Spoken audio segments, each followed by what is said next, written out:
You're welcome back. This is Newsfile, it's your most authoritative news analysis platform, and here on Newsfile, we put Ghana first. I'm Samson Ladi Anyanini, and I'm joined by my guest to begin discussing the issues that flooded the front pages of your mind in the course of the week. We begin with the NDC's Youth Manifesto, launched on the occasion of International Youth Day. And we're asking the very central question. They say they are going to pay for the fees of persons who get admitted to tertiary institutions, public tertiary institutions,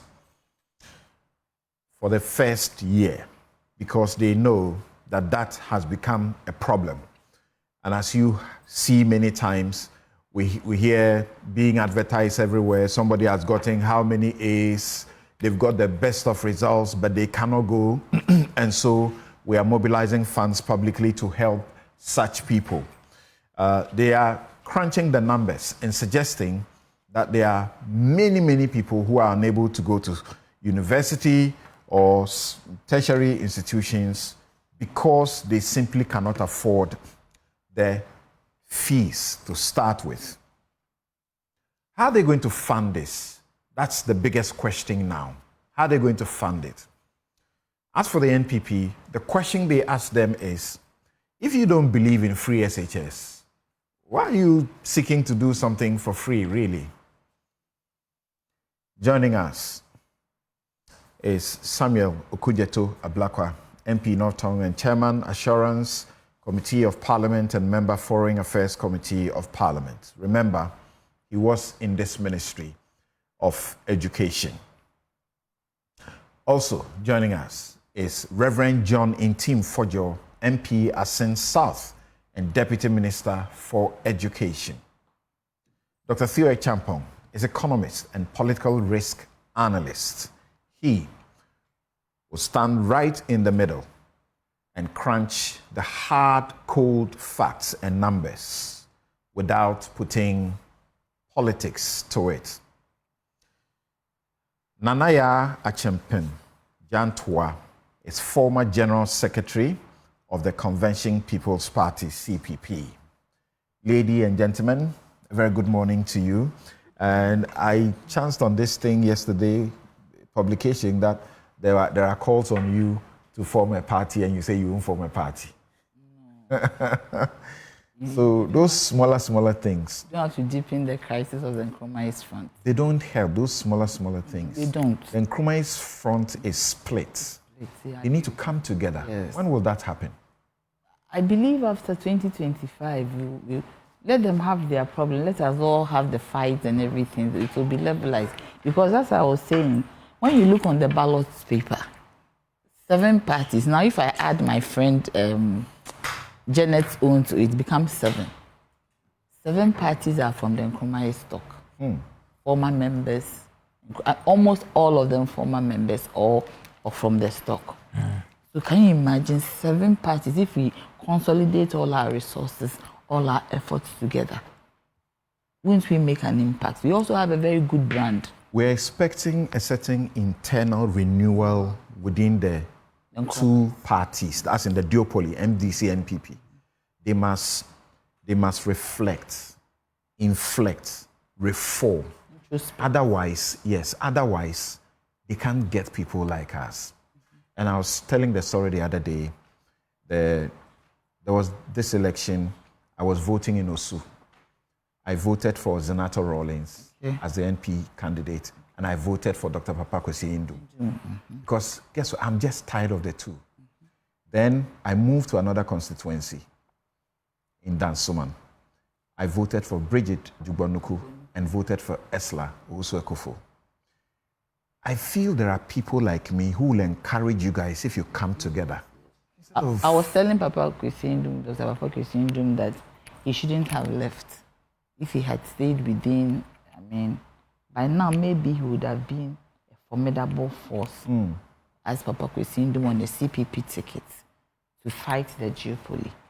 And it would have been done. Maybe by now he wouldn't be fighting for his properties and all that. It's sad, but We will get there. Heaven knows that we will get there. Right. And I believe 2025, Okay. the CPP will come together as a force. And going forward, 2028, we are going to win an election in this country. We see Pratt, Kukubaku Jr. have been preaching that the Nkrumah's front, you need to come together to sponsor MP candidates. Yes. Then you get a formidable base Yes. to begin to sprint from. Anyway, some of us, we call him Son of Man. Samuel Okudzeto Ablakwa. Hi. Good to see you, Samson. And you have been a thorn in the flesh to the government, and many have been excited at what you are doing. But we'll interrogate your evidence. I'm always ready to provide the evidence and let the good people of Ghana decide. As I always say, all of this is for God and country. Right. But I just want to also reflect on the CPP discussion. And for those of us in the two big parties of the Fourth Republican dispensation, let us remember that none of us has achieved what the CPP achieved. It still remains the most successful political party in history. Check the results of the 1951 elections. The 38 seats that were available for elections, the CPP won 34. UGCC won only 3, and then one by an independent candidate. 34. 95% of the total votes. NDC, MPP, we have never achieved that. And yet look at the CPP today. So the lesson is that as people call for reforms, people call for a new way of doing politics. Sometimes some of the things we do, you find even some of your own party people call it, some of these laws you are proposing, when it's becoming clear that power is coming, then you want to tighten things and make things difficult for us. It is almost our turn. We cannot continue like that. So it becomes, a race to the abyss. So it's about how worse you were. Oh, you did some. And even this debate we'll be having on state capture, they struggle to look for some mistakes of the past. Then they say, we are all the same. We are all Dukadaya. So why are you talking? Keep quiet. So nobody should talk. Let's not think about the progress of our country, the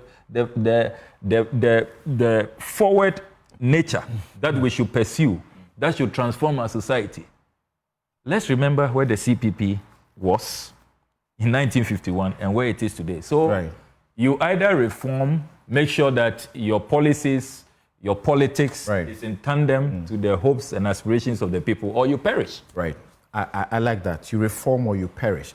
And if you follow the Afrobarometer surveys, if you follow even international organizations doing surveys, there is now the talk about the democratic recession. The people are losing faith in the democratic project, because they are not getting the dividends of democracy.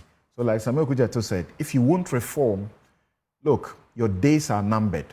Don't think it will always be MPP, NDC. No matter what, we have the numbers to win election after every 8 years. Right. Thank you very much. Now, let's get to the free academic fees. Let's hear the NDC at their youth manifesto launch.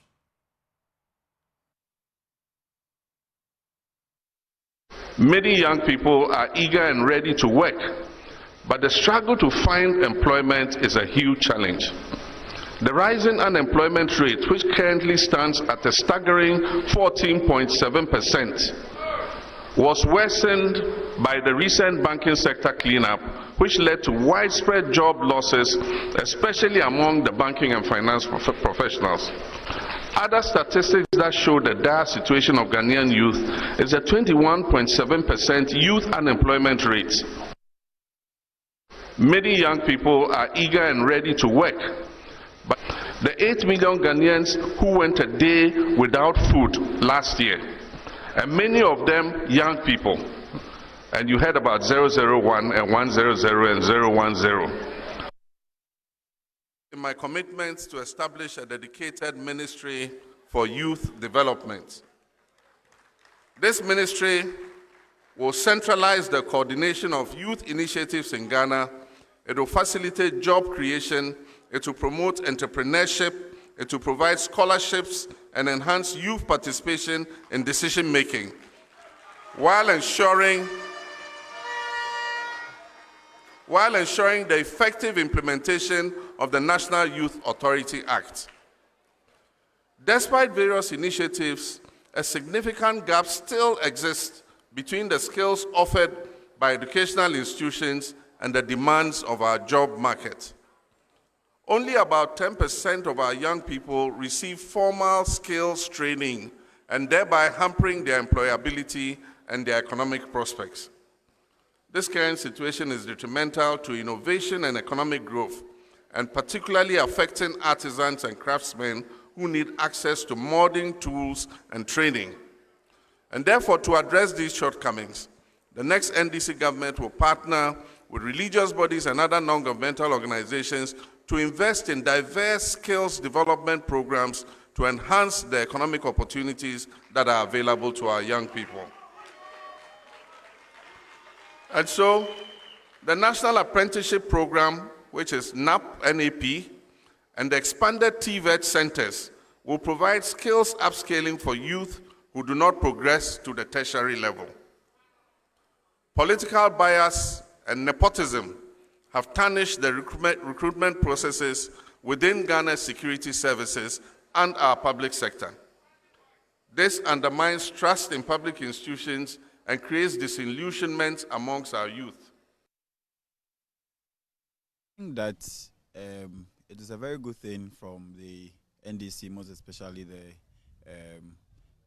presidential candidate for the NDC, John Dramani Mahama, for such an innovative idea.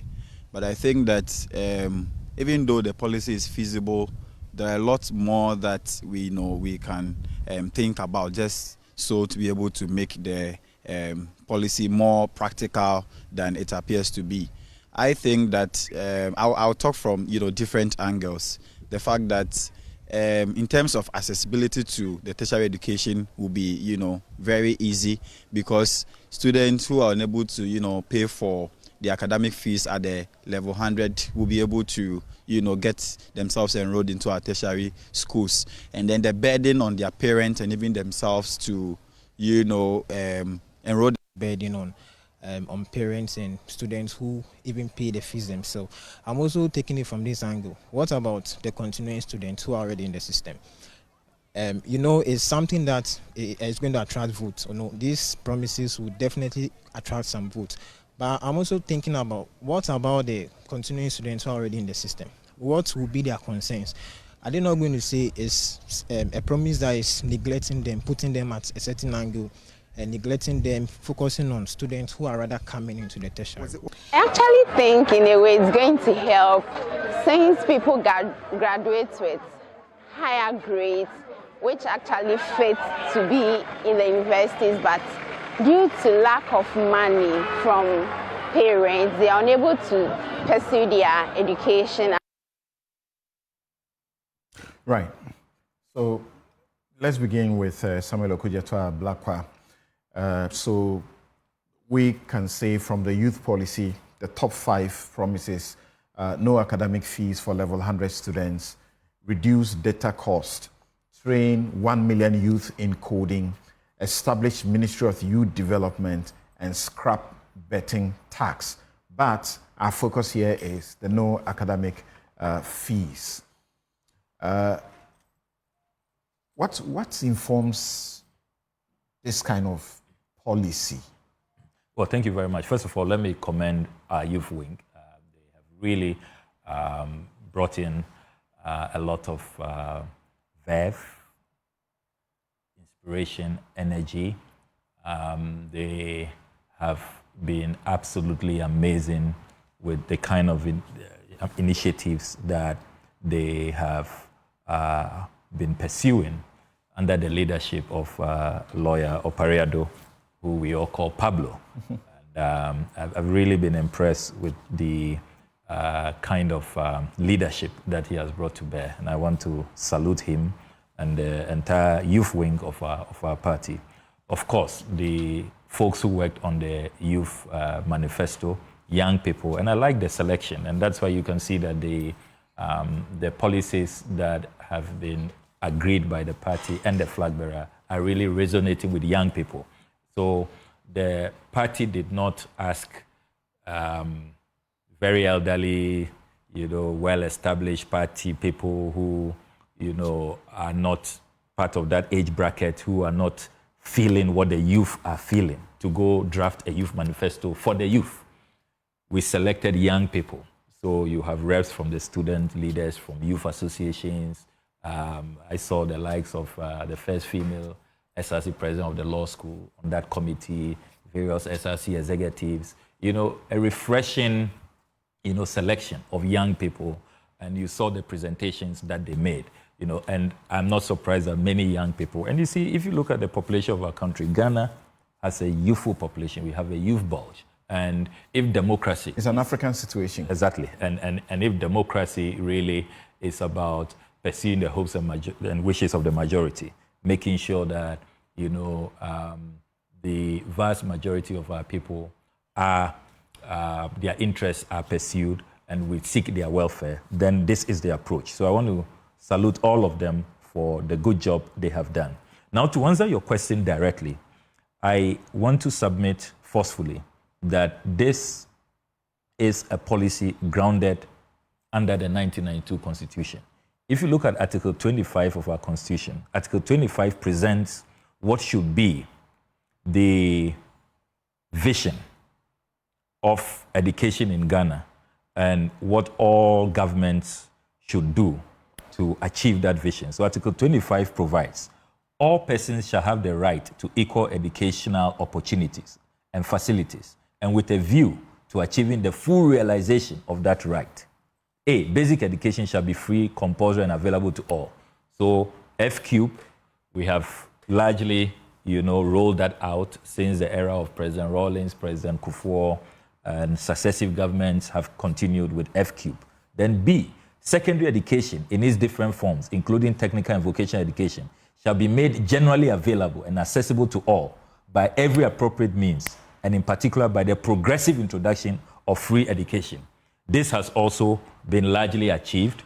You recall that President Mahama launched the Progressively Free. President Akufo-Addo deepened it, and we have the free SHS, which all parties have committed to. We all say that free SHS has come to stay. Indeed, one of the policy proposals that was presented on this platform is to not only address the challenges with lack of facilities, lack of infrastructure, lack of dormitories, lack of textbooks, to address all of that, but also expand it to now cover private secondary schools. Because remember that private secondary schools... Which was one of your criticisms at the introduction of the program. Yes, exactly. That it was not, equitable enough. Because the taxes used for the free SHS, you made the contention, are taxes of all Ghanaians. Of all Ghanaians. And so it should not be limited only to public institutions. Exactly. Especially as the private schools... But that appears to run counter with your argument that free SHS should have been graduated in a manner of needs assessment. So not everybody should have it for free. You see, the view we take is that even in the private schools, you'll still find people who don't really have all the means, are not privileged. So don't close the door. So even with a needs assessment, we are saying that it could have been done across the board, public and private. Okay, to avoid deviation. Yeah, let's go on. Then many people forget about Article 25(1)(c). And as a former NUCS president, I recall that we always trumpeted this, in our days as student activists. So Article 25(1)(c) provides, higher education shall be made equally accessible to all on the basis of capacity by every appropriate means, and in particular, by progressive introduction of free education. That's Article 25(1)(c). So I've seen a good number of Ghanaians on social media go agog that, is this not just about vote buying and is it not a sign of desperation? No, it is a constitutional provision that let's start with F-cube, the basic, let's get to secondary, make it progressively free, but let us also keep an eye on higher education. Research shows that there is a link between your population that has higher education and your GDP growth.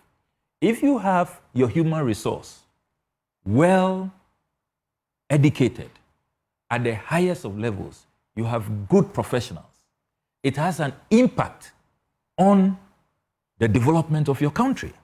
So you cannot have a situation where you have this huge, base. If you look at our educational structure, huge base. But by the time you are approaching secondary, going to tertiary, it becomes, a very narrow, pyramid at the top, where only about 19 to 20% are able to get in. Now, the analysis we have done, and we've done the actuarial studies, close to 43,000 on a yearly basis who are given admission. Students who have gained admission. We are not talking about those who have dropped out after SHS or who didn't meet the mark. They have met the mark, the entry requirements, they have gained admission, but because of lack of finances, they don't have the means, they are unable to take up that admission. Because to qualify, to register and enter, you must pay your admission fees. That is why when we were in power, if you recall, in 2016, President Mahama asked us to introduce what we call the Student Loan Plus. Because we observed that there are many people, and every now and then you see, as you rightly said, Ghanaians on social media, NGOs, civil society organizations, philanthropists, foundations, and even some radio stations had to institute programs. Students who sometimes second attempt, third attempt, they couldn't just raise the funds. They have made the grades, they have all the A's, straight A's, but they can't get in.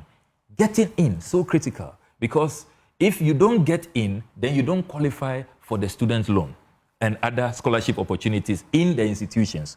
So getting in is a critical point. That is why we introduced the Student Loan Plus in 2016. But now we are saying that let us have a general policy that helps everybody. I have heard people say, you want them to get in level 100 and then they drop out after level 200 to level 400. No, we are saying that getting in is a critical point. When they get in, they are now bona fides. They fully qualify for all the opportunities. We have the student loans. We have said that we are going to increase the student loan so that they can apply for the student loans. So that for first year, that one is a grant. Your admission fees, you will not pay back, even when you have graduated and you start working. It is free. That's a grant. But for second year to your final year, if it's a 4-year program or a 5-year program or a 7-year program, depending on the course you are pursuing, you then will be on the student loan trust scheme. So it is not the case that we are only interested in you getting in and we don't care if you drop out. No, we are going to increase access to the student loans. And you see, we've done the costing. This is not a policy where it's just, a pie in the sky or we are just shooting from the hip, not at all. So that's a real issue now. Tell us, where are you going to get the money from? So the costing we've done is between 250 to 300 million cedis annually. And really, we are saying that two things must happen to the GETFund. We must uncap it, and then we must stop this Dachi bond thing, this collateralization. What does it mean, uncap the GETFund? So the government introduced this capping law, and what that law has done is that all the statutory funds, it has created a ceiling. So not all the funds go to the agency. So whether it's GETFund, it's NHIA, District Assembly Common Fund. So the capping has affected. So GETFund this year, let me just be very practical. This year, when we met as a house to approve the GETFund formula, which we do every year, the GETFund formula is how much has accrued to the GETFund, how much is going to the GETFund, and what will it be used for? Now, we were shocked to discover that because of capping and because of the Dachi bond obligations, even though 7 billion Ghana cedis had accrued to the GETFund got only 3 billion this year. So 4 billion lost. So we are saying that if we uncap GETFund and we move away from this collateralization of the fund, I mean, 4 billion instantly becomes available. It is capped, not, you cannot really say lost, because the capped funds is also still being put into development purposes. So that goes into the consolidated fund and it becomes the discretion of the finance minister on what to do with it. But you see, once you keep it within the education realm, then immediately you have more resources to focus on your educational needs. So we've done the analysis, we've done the costing, and we are saying that, look, 200 it's going to be GETFund. to 300 million, yes. It's going to be GETFund? Yes. Solely GETFund? Largely, yes, largely GETFund. I thought I heard largely, not so. The president, the former president emphasized, and your other communicators emphasized downsizing the presidency and realizing monies from there. That's a place you have also have had interest in. Absolutely. That the numbers are just too many, and I think they were actually making an estimation how much you can save from there. Sure, and they also add even savings from fighting corruption, you know, because you know the data.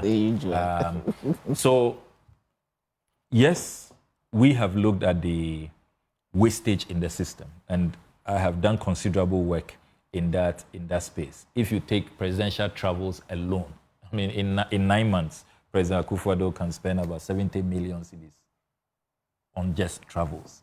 If you look at some of the expenditure patterns I've monitored, one cabinet retreat, for example, can take 5 million cedis. If you see how much we spend on even the Independence Day celebrations, we've had a number of African presidents, like the former Tanzanian president, President Magufuli, one of the presidents I have enormous respect for, who really stopped all of these razzmatazz about when you are having serious, basic issues, you shouldn't be spending so much on those kinds. Just a little brief commemoration, and then you can save resources. The size of government, there are many ministries that can go. Ghana should not have a separate ministry for the aviation sector. Then we had for railways. Now we have railways separate. Well, you guys are talking about a total of 60 then you ministries. Have separate ministries for local government, water and sanitation. There's so many ministries that can be put together. Why should we have a separate ministry for chieftaincy? So just a couple of questions. For tourism and all a couple of questions for quick responses. So we go to Intim Fojo and then come to Nanaya. Now, the question about needs assessment. Yes. Is very practical with many discerning people. Yes, people gain admission and they have issues. So here, even in multimedia, as you mentioned, there is an education fund that people have had to access to be able to go to school. But as the university teachers, some of them also suggest, is it not the best way to target it rather than just say all persons who have gained admission to public institutions come for free money, to start? There's a lot of sense in because there are people who gain admission who can afford. There's a lot of sense in the argument, and our response is that inherent in this policy is that needs assessment, where we have not done a blanket that throughout your first degree. We have said that level 100. Now, after level 100, the needs assessment kicks in. Those who would need the support go to the Student Loan Trust and other scholarship schemes. There's money you would have given to Scholarship Secretariat. There's money you would have given to my son, yes, whom I can afford to pay more than twice for his fees at the university. To start with, there's money you could have saved to take care of the poor who cannot afford for both the first year, second year, third year, and fourth year. Yes, so we are telling you that we have identified the source of funds. We are going to make sure funding is available.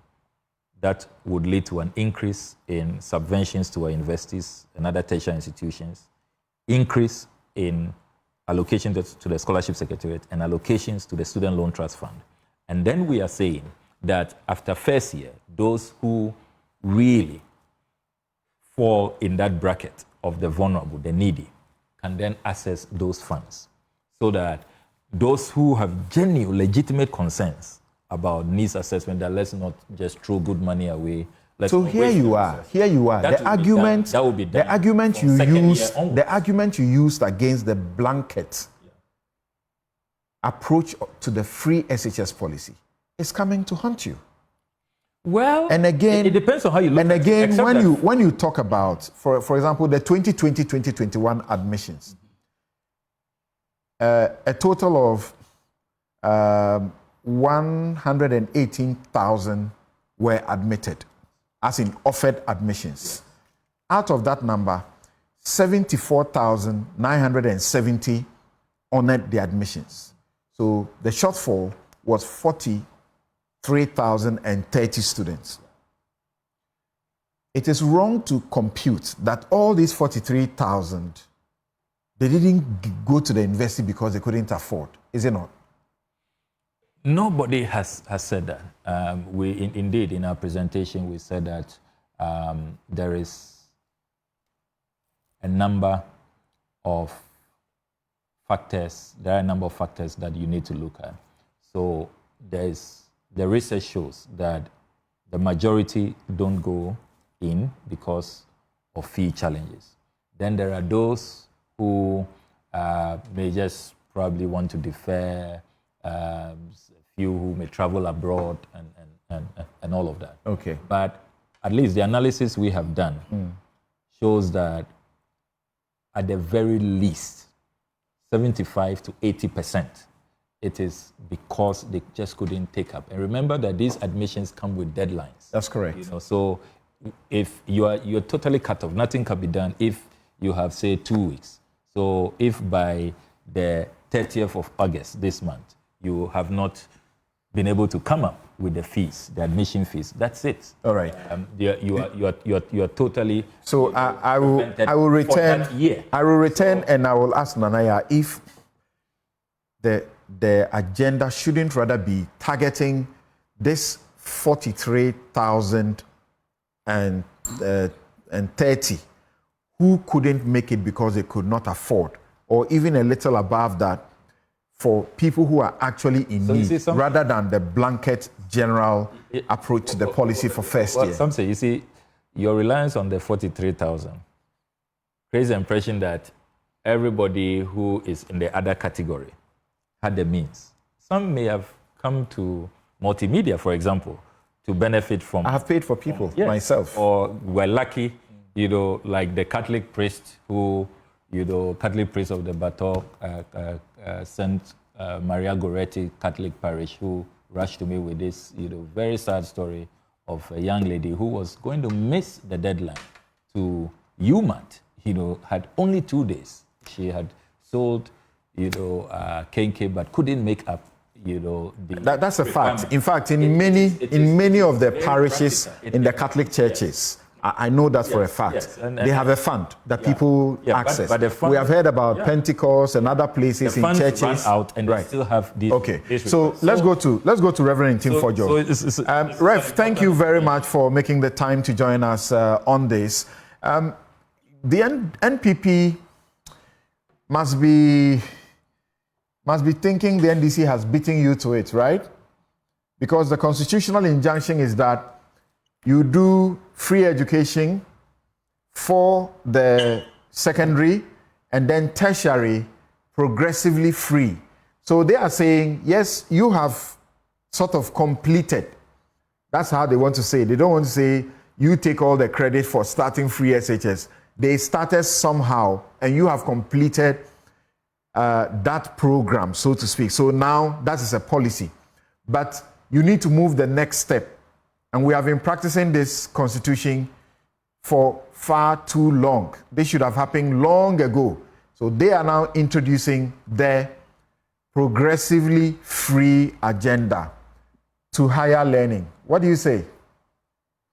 Good morning, Samson, and thank you very much for having me on your show. And good morning to my very good friend, Honorable Kudetua Blakwa, and my dear sister, Nanaya Dantua, and of course, Professor Champon, will be joining all our viewers. Good morning to you. Indeed, the thought of proposing an initiative for no fees for level 100 as proposed by the NDC is a strong endorsement of NPP's position as superior when it comes to education. It is an exoneration of our diligent and visionary and consistent position we have maintained since 2008, our manifesto as contained on page 67 of our manifesto on our position on education, ensuring that access is increased at all levels and barriers to education, systemic economic barriers are dismantled. Consistently so from 2017, His Excellency Nana Akufo-Addo and Dr. Mahmoud Bawumia, the Vice President, have demonstrated massive investments across all sectors, and particularly dismantling barriers to access at the secondary level and dismantling barriers to access at the tertiary level. The position of the NDC and in their proposal, as contained in their youth manifesto, particularly the no-fee initiative, is far-fetched. It is, to many Ghanaians, a knee-jerk approach. Obviously, they have realized that every essential aspect of tackling education challenges have been already undertaken by the MPP, and therefore they need to struggle around to find where they can find space. The premise of their 43,000 supposed candidates or students who supposedly gain admissions but fail to report is not well grounded in the fact that one student averagely may apply to 3-4 universities. And so he's going to accept one, he's going to definitely enroll in one. On that issue, the statistics we just shared with you takes care of that. So we are talking about universities in Ghana. Yeah. The total number of admissions that were offered, the total number that honored the admissions, and the total number that could not honor the admissions. So this does not come in at this point. Samson, the scope of that research, as you indicated, pertains to public universities. Is that correct? That's correct. Very well. Thousands of students would apply for spaces in universities, public, private universities.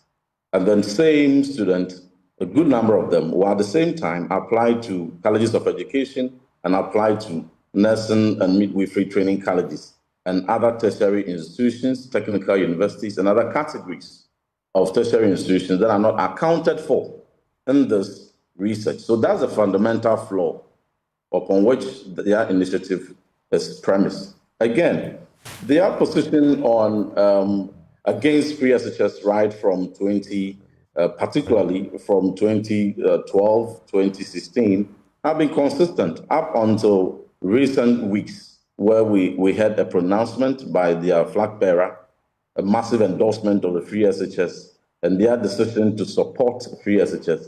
It has always been various criticism. As a matter of record, there are about 11 occasions where pronouncements had been made by former President Mahama and their key stalwarts speaking against free SHS. They had used words like free SHS is unintelligent policy, free SHS is a whimsical promise of a desperate politician, and many grounds had been cited. One of the cardinal criticisms of free SHS, one was the fact that it's a wholesale approach. No needs assessment was conducted, and that if the son of Samson could afford precept, for instance, why pay for him?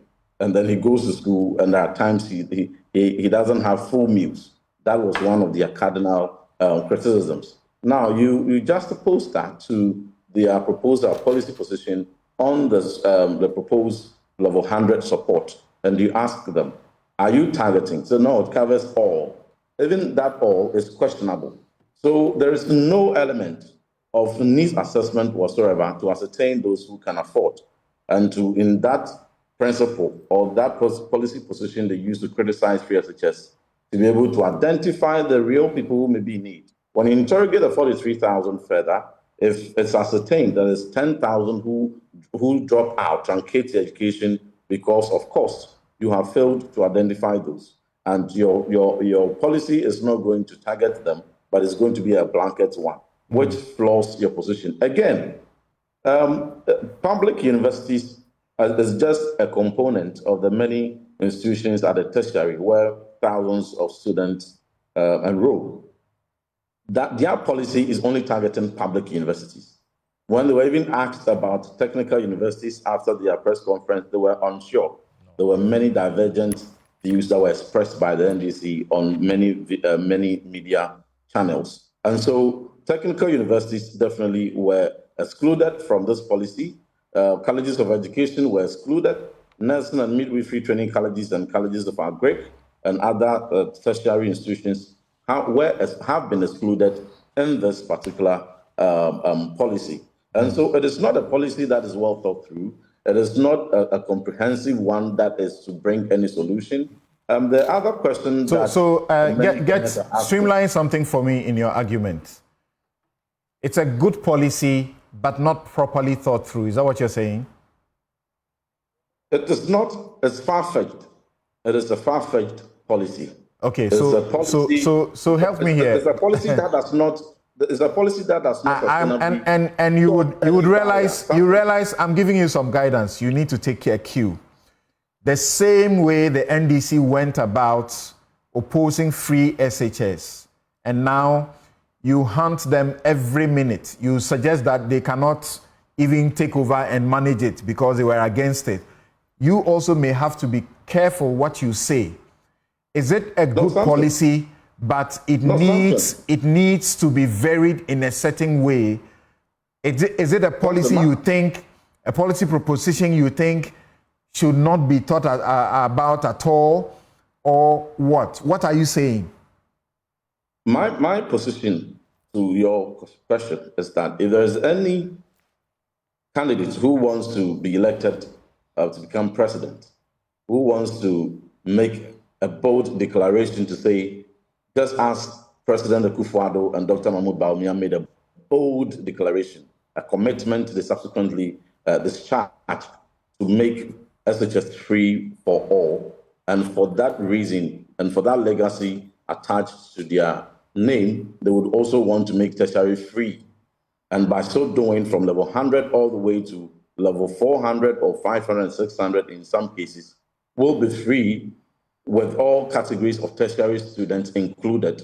I would call that policy a good one.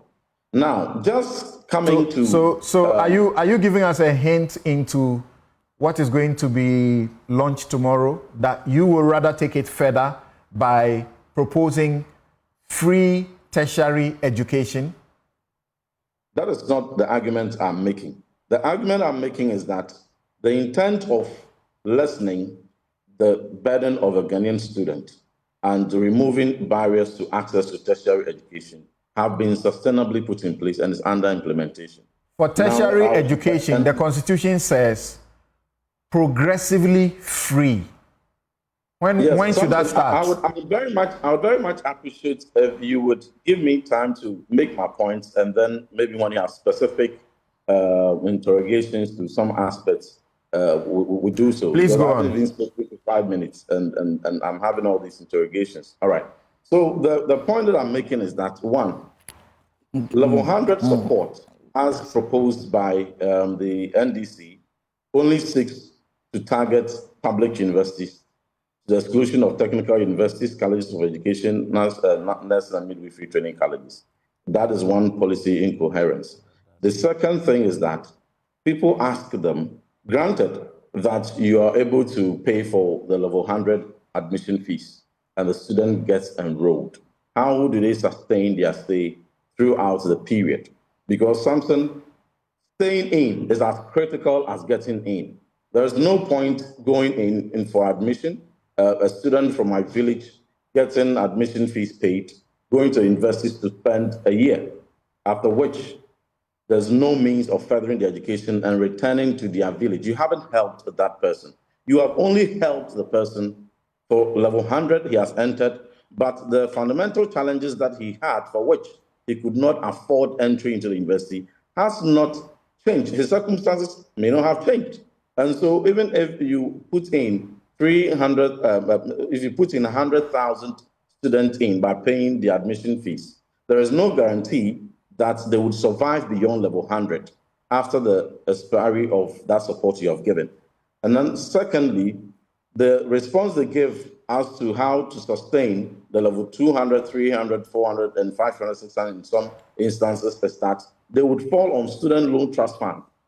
Now, Samson, student loan trust fund had been restricted in its attractiveness because of the guarantor requirement for a long period.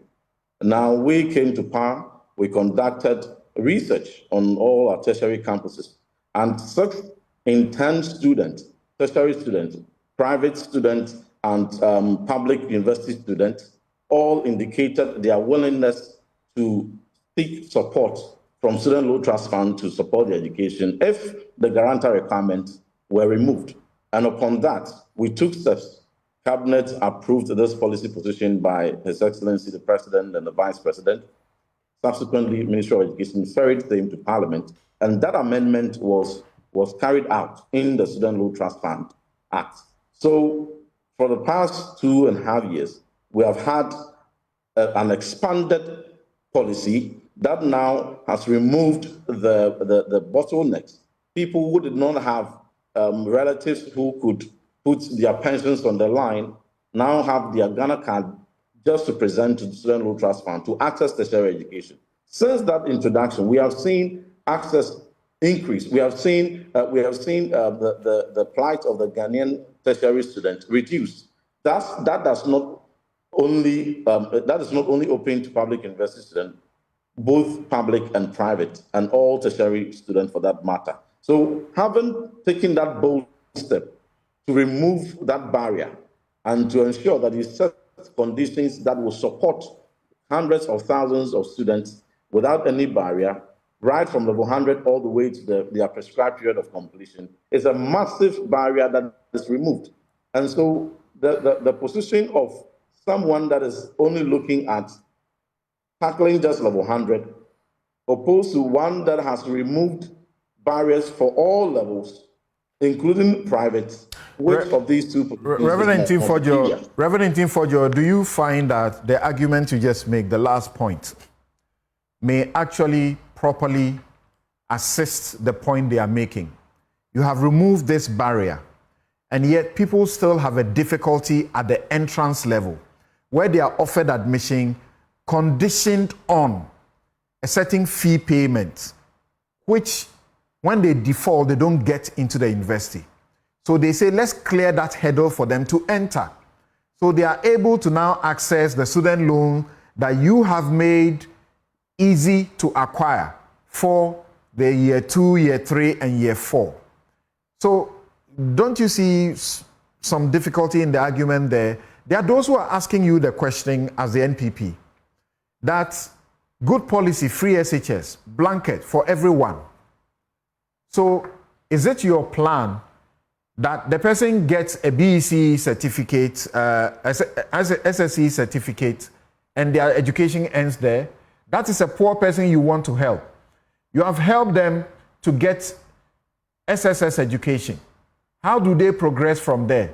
The NDC says, let's give them the opportunity to progress from there at least for the first year, during which they can settle down, and if there are issues with the loan scheme, they will be able to fix all of these by the end of the first year. You say that's a wrong policy? But if that's a position that one may take, then fundamentally even comes down to the question that people that are entering into university are obviously people who have completed SHS. And so a policy position that assists people to complete TVET and SHS, and for which now would want to enter tertiary, and a party who consistently have made their position known until a few months ago, against free SHS. Obviously, you will not graduate to tertiary from BEC. You will need an SHS qualification to enter into tertiary. And the even fundamental analysis of their research have flawed it now. 43,000 is not the actual number of people who empirically are not able to access education or tertiary education because funding is a problem, particularly at the entry level. That is fundamentally flawed. When you say you have flawed that analysis, are you by extension saying all the 43,000 for the 2020-2021 academic year who could not honor their admissions, they went into private universities? Many may have gone to nursing and midwifery training colleges. Others may have gone to colleges of education. And you would find a lesser number. I am not in any way making it a point that no student in Ghana faces tertiary entry challenges due to finances or due to certain systemic challenges. That is not a point I'm making. But I'm saying that the basis of their projection of 43,000 as the people who miss out the opportunity to go to tertiary institutions on the grounds of lack of financial without is flawed. Do you sincerely think, and perhaps you and I, our time when we were applying for universities, we did the same thing. I applied to about 3 universities. I made provision to take care if anything happens. I applied to teacher training. But do you sincerely believe that if I can enter the university, I will go to the other options you are referring to? Yes. There's a logic in that? I have had many. It's not a matter of logic, but it's a matter of practice and what people encounter, a matter of choice. People prefer nursing and midwifery training colleges. And there are many occasions, as a member of parliament, I've encountered many constituents and other people who are even beyond the shoulder of my So why do they apply to the university if all they wanted to do is the other place? Who have had at the application level many options, but in the selection opt for either College of Education or nursing and midwifery training colleges. Okay. Now, colleges of education offer a Bachelor of Education. So, for instance, if one applied to pursue College of Education for a B.Ed in basic education, and at the same time applied to University of Education, Winneba or UCC for a B.Ed in social studies, and admissions come and they feel that by proximity, Fusu College of Education or Akati College of Education, for that matter, is what will suit their choice on the pursuit of the same program, they would make that choice. Okay. So these are some of the instances. Thank you. Hold on there for me. Let me come to Nanaya Ajantwa. Dr. Thierry Champong, hold on for me. I'll come to you, Dr. Thierry Champong. You haven't even allowed me to make my point. You have spoken more than Okudzeto spoke. If you are going to use time, I'll calculate it for you. And let me be frank with you, that thing doesn't help. Where we are having a discussion, I'm asking questions, and you guys try to poison the mind of people that you are being unnecessarily heckled, you are not being given sufficient time. It is not fair at all. So far, you have spoken far more than Okudzeto did. All right, just hold it there for me. Nanaya, from where you sit, morning. Let's take it that you will not be dealing with the cold facts that the minister has access to, Okudzeto have access to, and have a way of looking at them that you will not have that opportunity. So tell us, what do you make of this policy? Samson, good morning and thank you very much. Good morning to your viewers. Good morning to my brothers. Honorable and honorable. You see, Samson, I get a bit perturbed when issues concerning education are mixed in a rumble, a fumble, and politics. Because the policies concerning education in this country, whichever way you look at it, are good. But the issue comes when the implementation becomes a problem. For me, where I sit and from who I am, I would never go against any policy that seeks to help students go to school. Because Society for Dr. Kwame Nkrumah, as you know, started the free education in the north progressively to come to the other parts of the country, and he was taking off power. Free SHS is a good policy. And I do not think that any government has said free SH is not a good policy. It is the plan, the implementation. Some say that we are doing it progressively. Others are saying that we are doing it at once. Even that, when we come to the MPP, they did it progressively. They started from the first years, then went to the second year. So whilst those who were in first year were enjoying free, the second years were paying. Then the third years were paying, then it went on and on till it ended with the third years, and now they are paying for everybody. This youth manifesto is a good initiative because it gives the youth a certain kind of acceptance and importance. So for this initiative, I believe that it is good. And also when I was reading it, there is no specificity to it. They said to scrap academic fees for level 100 students through the no fee stress initiative. Level 100, as we stand today, nursing colleges, there's a level 100. Communication university, there's a level 100. Private university, there's a level 100. So then it takes the NDC to come and tell us what is their scope. Are they targeting? He'll be answering that question because a lot of people are asking it. Do you get me? Are they targeting and maybe progressively extend it to other universities? If you say level 100, there are also private level 100 students who also... They say public, they didn't say private. But private too is school. No, for now, that's the policy proposition. But my dear, but I don't see it here. They said to scrap academic fees. Maybe there's an addendum I haven't read. To scrap academic, you're a lawyer, to scrap academic fees for level 100 students through the no fee stress initiative. In public tertiary institutions. I didn't see public. Yes, the full document. Okay. That's what is there. Okay. But why then do you discriminate? Because the people in the private schools are also parts of the young people, the youth in this country. So why discriminate? Because those in private senior high school have been talking about it. I mean, governance and economic development are building blocks. And I believe that as governments come in and governments go, everybody will pick a part of the block to build on. If Kwame Nkrumah did it in the north, Nana Addo is doing free SHS. When our constitution says that the basic level is free, His Excellency John Dramani Mahama says, when I come, I am going to do the tertiary one. I do not think that we have to politicize it. We need to find out how are you going to do it. A cursory calculation that I did, if we are doing all the 118,000, we are paying 257, 259. I make it 260 rounded up, million Ghana cedis for the year. If you are doing the full 118. If you are doing the 74, you are doing 163 million. So where are we going to get the money from?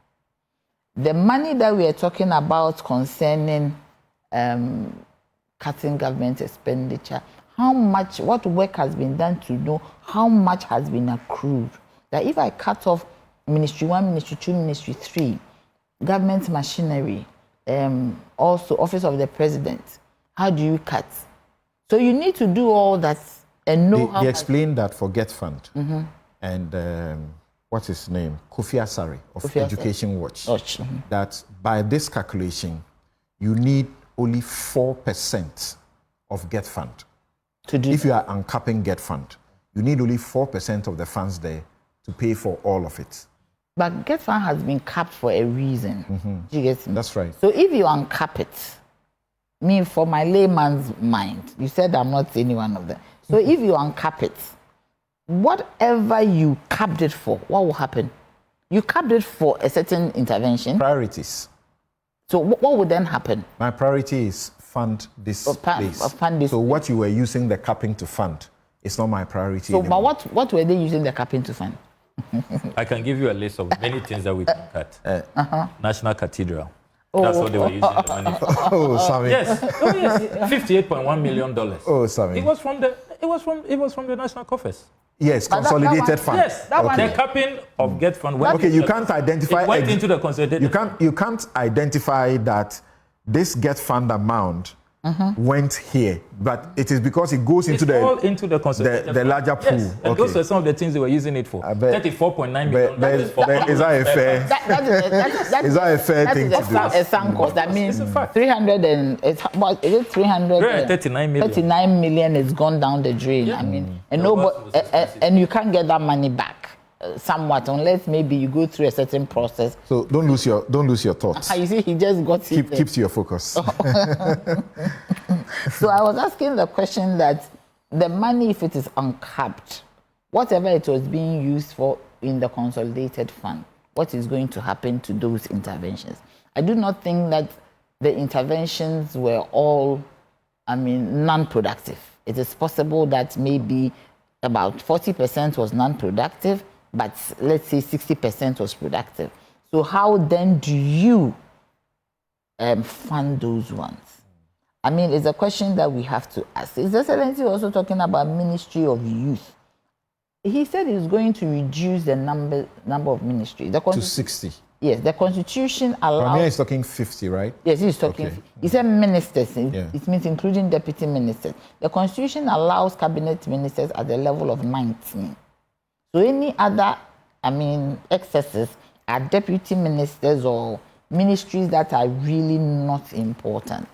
So the 19 years. But if you are going to cap, then you have Ministry of Youth. Why don't you add youth to gender?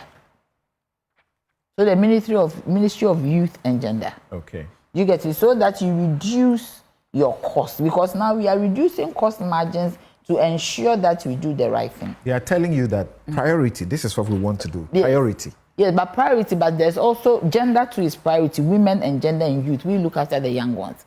So they would be in a better position to be with us. They haven't said they will scrap gender. They won't scrap it, but they should add the youth to it so that, it becomes, you save money. There will be one minister in charge of youth. So you are giving an advice? Yes, I'm giving an advice that they should do that so that, because we have spent so much money in this country on some of these things, which are, look at the ministries, aviation, transport, it's a waste of money.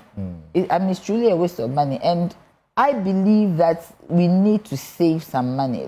When I don't know if I can go there, but when the deputy minister was talking, I got the impression from where I sit that he believes in the concept, the initiative, but because of politics, he's going around it to ensure that it is not accepted. So he was just struggling around it. But everybody who, loves this country should be able to accept such policies. Sometimes you were saying something, I was laughing in my head. You said that you can pay your child's school fees. So, the user fee, admission fee. Many times over. But you see, you drive on bad roads. Your electricity is not of good quality. You don't have water. So many things are not right. You pay taxes. So if your child is also enjoying a little bit of the taxes that you pay, that you paid all along, that you don't see the effect of it. So if your child is also enjoying some 2,200 as fees, I think it is acceptable. But we all know how these free things have affected and impacted quality. No, and but it's a discussion we're having now. That's what I'm saying. So when they put it down like that, we need to see the plan. Because for me, you don't just come and tell me that you are going to pay free fees for first year students. How are you going to do it? You are going to scrap the free SHS, what do they call it? There's a name for it. My son is not in free SHS. So Double track. The double track. Right. So how are you going to deal with it? Because now everybody is going to SHS. So how are you going to deal with it? You are going to build more schools. In the first year, we know what infrastructure is like. Okay, maybe then you say that you are going to then, go back to the e-blocks and all that. So we need a plan. Because the NPP did not come up with a plan on the free SHS. Even though it's a good project, it has performed abysmally. It has been implemented anyhow, without any seriousness around it, because they didn't come with a source document. It is after the World Bank and other people started talking that they decided that they should have an ally. But an ally to what? Because there was no document surrounding that concept. And there's a need that if a government wants to come into power, we need to ask them to give us whatever they want to do. They should tell us. You say it, but put a timeline to it. Put a plan. You don't need law to implement a policy. No, I'm saying... If they are implementing a policy without law, there's nothing wrong with it. I'm talking about a source document. That's the policy. Yes, to tell me that, oh, I'm doing There's this no ABC. We've been asking Yes, there's for no the policy. There should be a source document. Even in my life, I have a source document for my life. Oh. You have one, a plan. Rev said this thing is far-fetched. What you guys are saying to me now sounds far-fetched. Why is it far-fetched? if I want but there's no policy in the implementation of free SHS. You say, have you ever seen... You say you don't need the law, but what is the source document? We've been asking him. Yes, everybody is asking. Where is the source document? Hold on. Rev, you are here. Is this true that there's no policy documents for free SHS? Yes, Samson, there is a policy document for free SHS. So if Nanaya is interested in that, we would make a copy available. Okay, we're even further taking that into a bill, which will soon be presented to Parliament. And we have had occasion where His Excellency, the former President Mahama, had even declared publicly that he would support that free SHS bill whenever it is. Yeah, we know about the bill. I just needed a yes or no to the issue of policy. Where do we find the policy? The policy is available. So anytime she wants to have access to that, we would make it available. Okay. So hold on, please. No. There's no room for argument, gentlemen. There's no room for argument yet. Because of the two of you, I have actually overdone my time for this subject. Hold on, Dr. Tia Champon, please come in.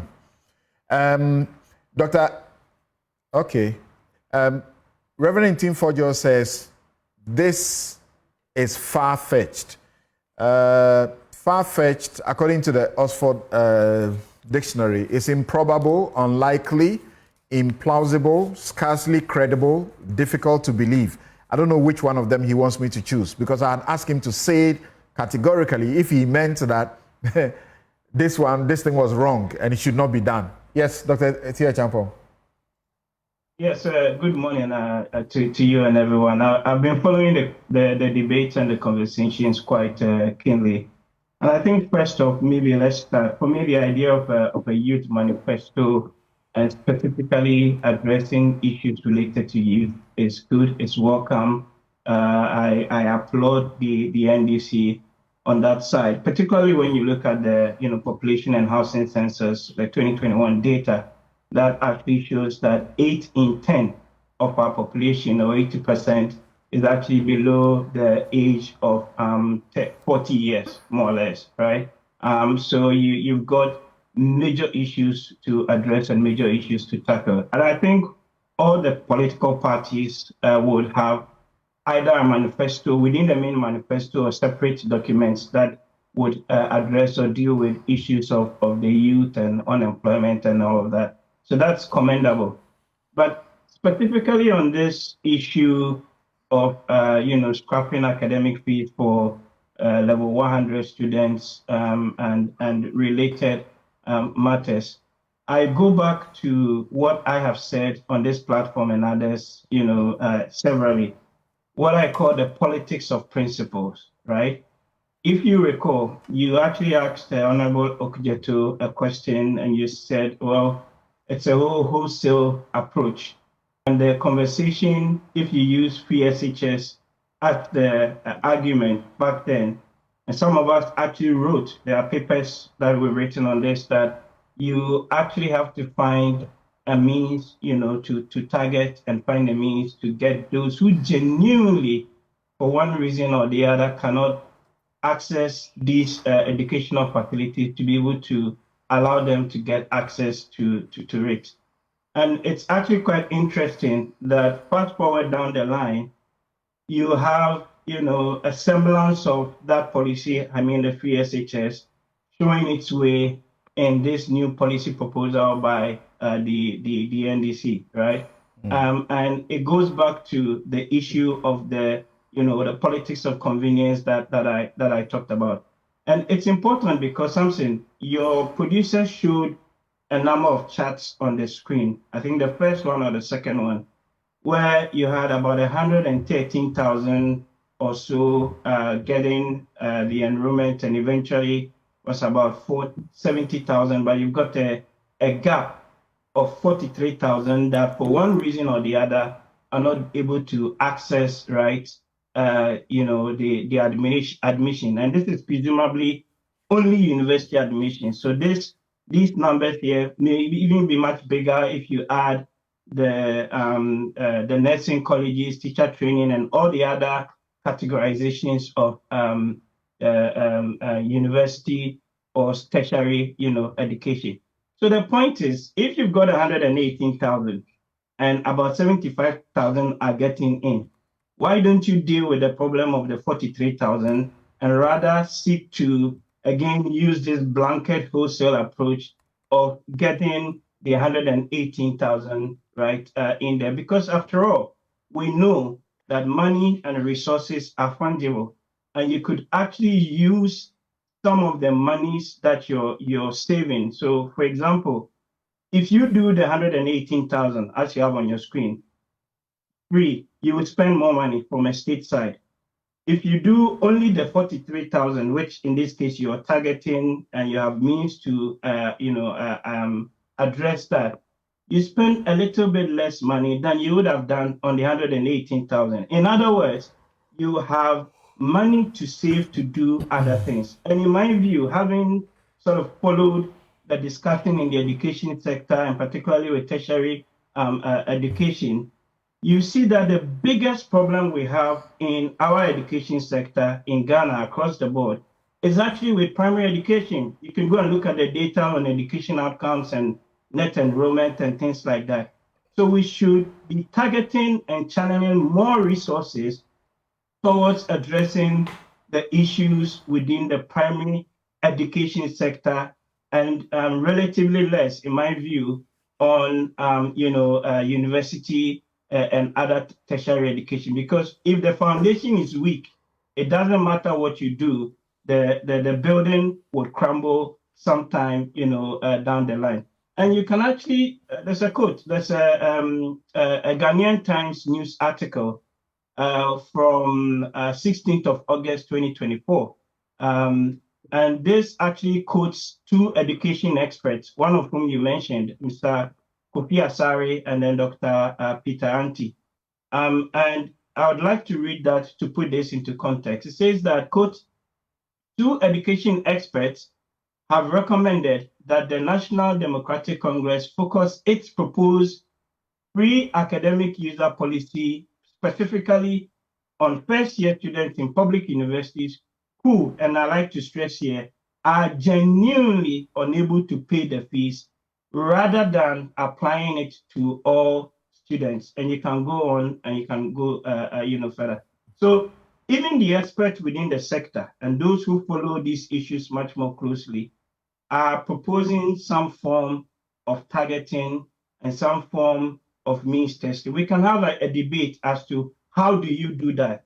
But I think the principled policy position, especially in the context where you have scarce financial resources, you are in an IMF program, and the fiscal space is just not there. Even if you uncap GETFund, I would argue that uncapping GETFund, the extra monies that are there should be channeled to primary education, because that is where the biggest weakness in our education sector is. So, the proposal is welcome. It should be fine-tuned. Like I argued with free SHS, there has to be a way or means for people that genuinely cannot afford to be able to access. And we do not live in a world that, we have unlimited resources. I have said again that sometimes we behave like we are Arabian kings, right? As though we have all the money in the world to do everything. But the reality is that we do not have. And so you've got to prioritize, even within the education sector, and spend the monies where they are most needed. And we need principled politics, in my view, really to move this country forward. All right. Thank you very much, Dr. Theo Champong. And we'll have to end this here, but obviously, because of the little, issues that came up that need to be firmed up, we'll do that in the next 5 minutes between the two former minister and current deputy minister. Is this policy proposition targeting all or some of the tertiary institutions?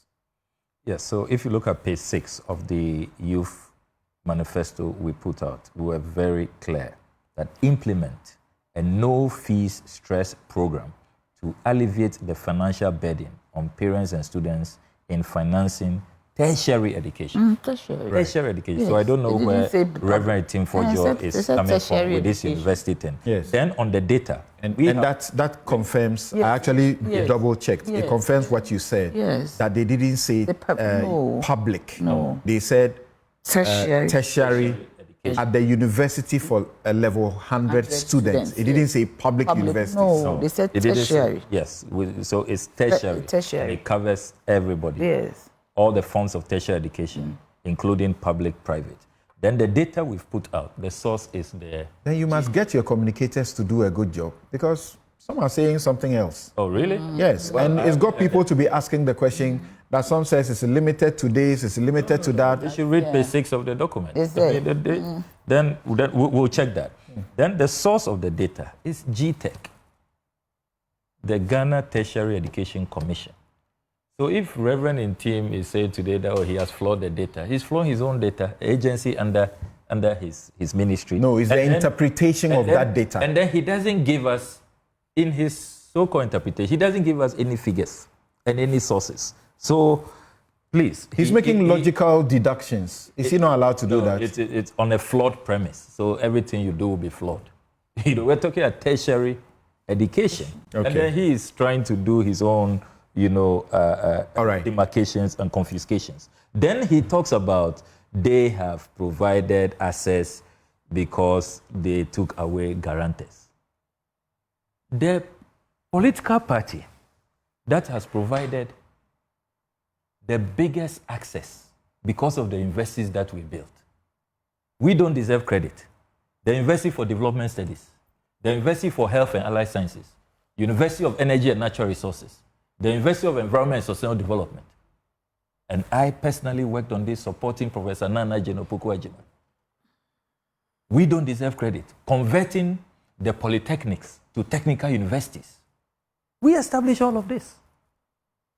Expanding University of Education Winneba, giving them their charter. Let's set up new arguments. Let's not set up new arguments. So if it's about access to tertiary education, if it's about the political tradition that believes in tertiary education, that knows how to expand access to make sure that every region has a public university, our record is on par. Of course, you introduced the GETFund. Exactly. With all the opposition that came with it.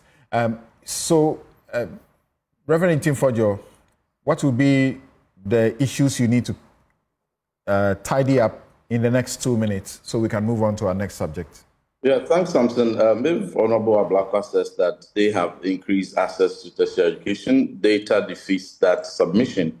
In 2016, gross tertiary enrollment ratio in this country was 16%. As we speak, gross tertiary enrollment ratio is 23%.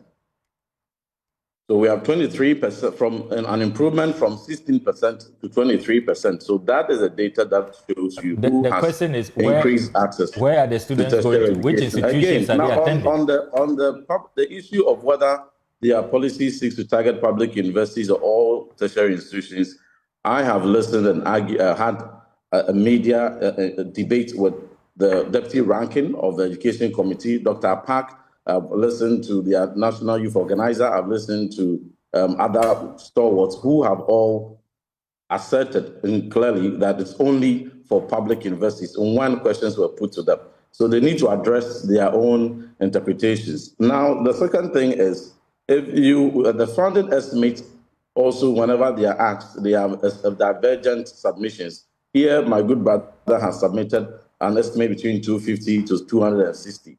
Well, that is different, but close to what the President Mahama said, 270 to 230 to 270 million. But we also have a divergent submission of 600 million cedis. All these they need to address for the Ghanaian people to know exactly what they're talking about. But the question fundamentally is, why exclude private schools at tertiary if you have any such credible support? If you seek to expand free SHS to include all private schools. So these policy incoherences and policy principles contradictions are the reasons why I say that their proposal is far-fetched.